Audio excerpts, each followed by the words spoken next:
மீட்பரும் சகாயருமாக இருக்கிற இயேசு கிறிஸ்துவின் நாமத்தில் யாவரும் கூட அன்போடு கூட வாழ்த்தி வரவேற்கிறேன். இந்த மார்னிங் மன்னாடுற தின தியானத்தின் மூலமாய் உங்களை சந்திப்பதிலே மிகுந்த மகிழ்ச்சி. கர்த்தர் இந்த நாளுக்குரிய வார்த்தை, கர்த்தரின் ஆசீர்வாதம் வேண்டுமா? என்னுடைய ஆதார் வசனம் சங்கீதம் 112:6. அவன் என்றென்றைக்கும் அசைக்கப்படாதிருப்பான். யாருக்கு தான் ஆண்டவர் நம்ம ஆசீர்வதிக்க வேண்டும் என்று விருப்பம் இல்லாமல் இருக்கும்.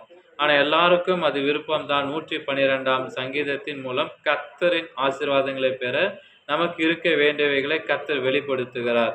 முதலாவது, கர்த்தருக்கு பயப்படும் பயம். அவருடைய கட்டளைகளில் நமக்கு பிரியமே தேவை என்று வசனம் ஒன்று பார்க்கிறோம்.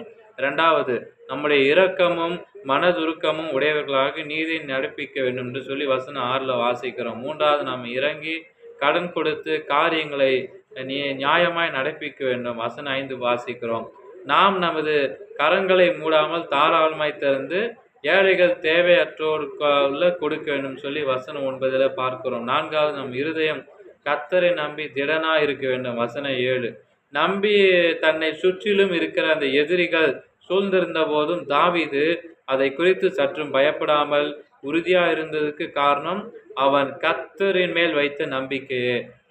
நாம் ஜெபிக்கலாமா? எல்லாரும் கண்களை மூடி. பரம தகப்பனே, பயந்து வார்த்தையில் பிரியமாயிருந்து அது இரவும் பகலும் தியானிக்க கிருபை தாரும்.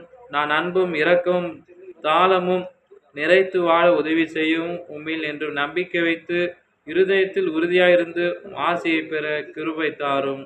ஆமேன். Have a blessed day. God bless you. கர்த்தர் தாமே உங்களை ஆசீர்வதிப்பாராக. ஆமேன்.